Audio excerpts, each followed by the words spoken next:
Welcome to the 700 Club. The national debt is now more than $36 trillion, and unfortunately, it's still climbing. President-elect Trump is turning to business leaders to find out ways to cut back on the size of the government and to get rid of wasteful spending. He's already created a Department of Government Efficiency to accomplish his goals. The question is, will there be enough votes in Congress to support it? Dale Hurd has the story. Tesla CEO Elon Musk and former presidential candidate Vivek Ramaswamy came to Capitol Hill Thursday with some budget-cutting proposals that turned some heads. Their planned Department of Government Efficiency, or DOGE, will not be an actual department or cabinet-level agency, but an advisory body making recommendations on how to streamline and cut the massive waste from the federal government. We have long lamented the size and scope of the government, that it has grown too large. Government is too big, it does too many things, and it does almost nothing well. We believe it's an historic moment for the country, and these two gentlemen are going to help navigate through this exciting new day. Some lawmakers were said to be very impressed after meeting with the two men. There are a lot of really good ideas being talked about, and so I think these meetings today have been really helpful to start the process. Although some sounded a bit skeptical. I got some concrete ideas, but again... Ideas, but a plan?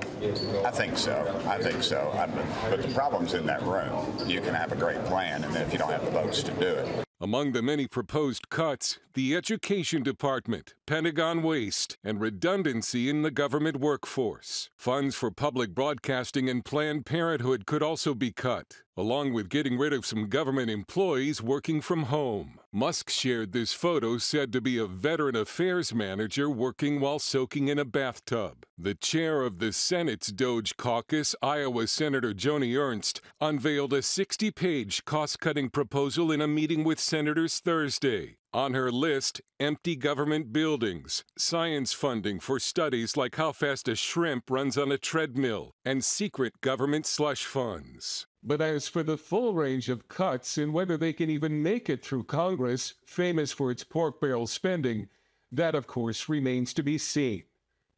Dale Hurd, CBN News. Well, let us hope that we can bring this deficit down.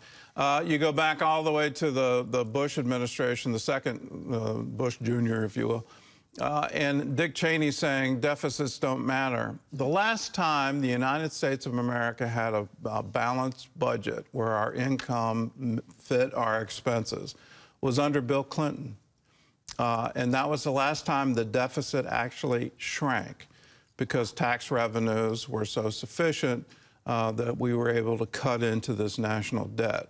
I hope we can achieve that again, but we need to very quickly, because already the interest that we're paying on that $36 trillion is exceeding the amount we're spending on our own national defense. At some point in time, and I think that time is now, we're going to get ourselves into such a debt hole that we can't get out, and in that, we can't even afford to defend ourselves. Democracies, when people figure out in a democracy that you can vote yourself the treasury, and I think that's where we've come to, we can call it pork barrel, we can call it re-election campaign money, but the reality is, if you start thinking that the federal government owes you and you have to now develop some kind of dependency on the federal government, these ideas are incredibly dangerous for the future of any democracy. We've seen it in history, and it's famous in the Greek city-states that once the democracy figured out you can vote yourself that treasury and you can take the public money and put it into your own pocket, it's the end of the democracy. And the next thing that happens, tyranny. Well, in other news, in the midst of the ceasefire between Israel and Hezbollah, many Israelis are hesitant to return to their homes, and for good reason. Ephraim Graham has that story and more from the CBN newsroom. Ephraim? Gordon, the Israeli Defense Forces intercepted a suspicious drone today over the northern part of the country. It is the latest example of concerns the warfare between Israel and Hezbollah could start again. And it shows why so many northern Israelis still don't feel safe moving back to their homes. Paul Strand brings us the story from near the Israeli border with Lebanon. Dean Sweetland misses the once bustling life at Kibbutz Malkiah on the northern border. This is a really busy place, and now it's nothing. It's a ghost town. Sweetland also feels that unless someone experienced the near-constant Hezbollah attacks, they won't likely understand why northern Israelis are hesitant to return home. You expect me to ring around my friends and say, all the families should come home? No. Because 2-month ceasefire doesn't mean 3-month, 4-month, 5-month, a permanent ceasefire. This is a 2-month ceasefire where they, after 2 months, could just open fire again. They can get more ammunition from Iran. They can come back to places that they were driven out of.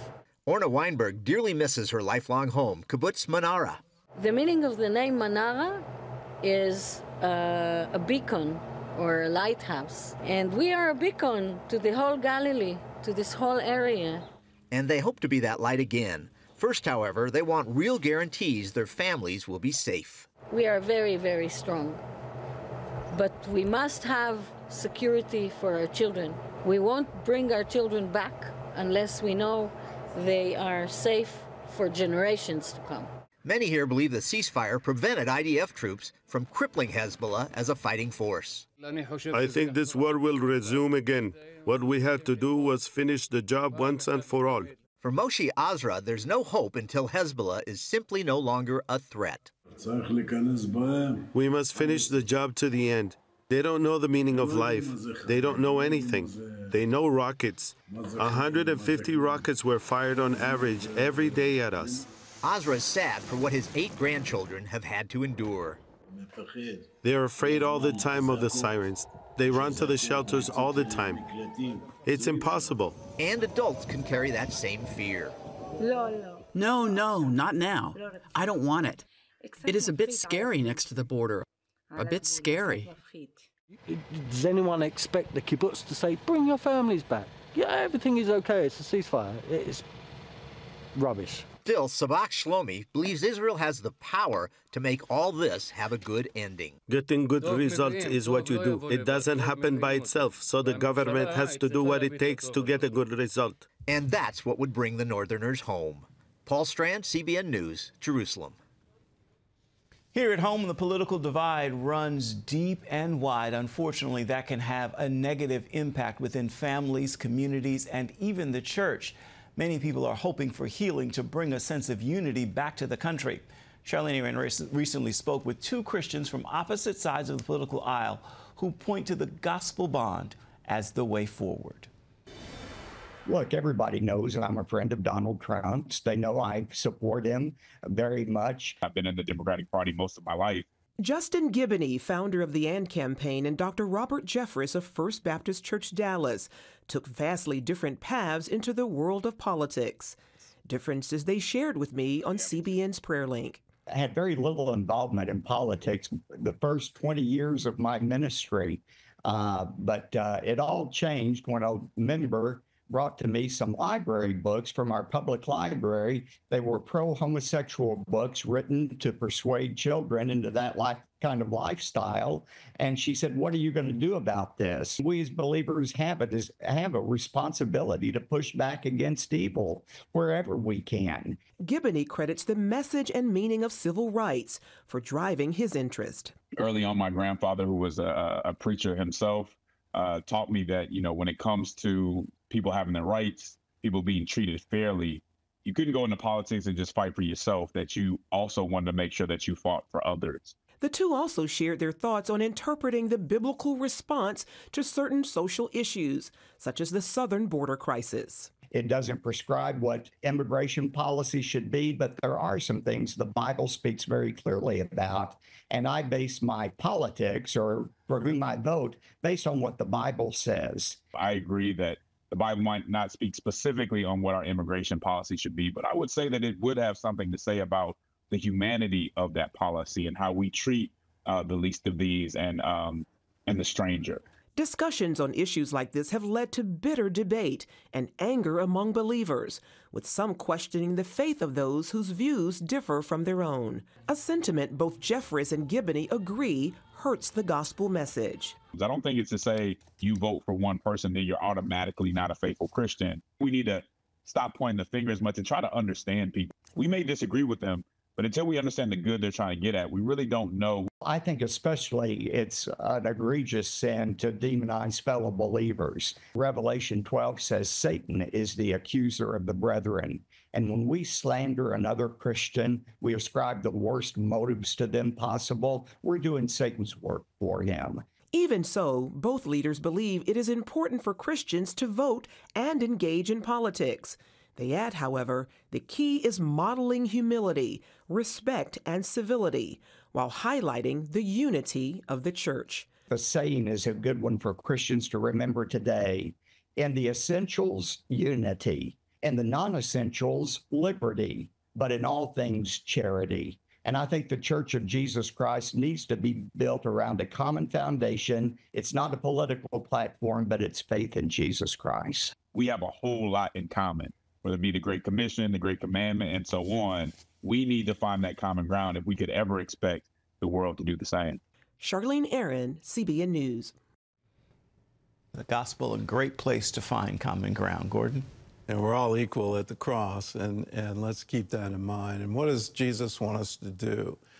He's quite clear with it that we are to act justly. That means in all that we do, let there be justice, but then love mercy. Isn't that wonderful? And then walk humbly before the Lord your God. If we can do those things, then yes, indeed, we can become one nation under God, indivisible, and we need it now.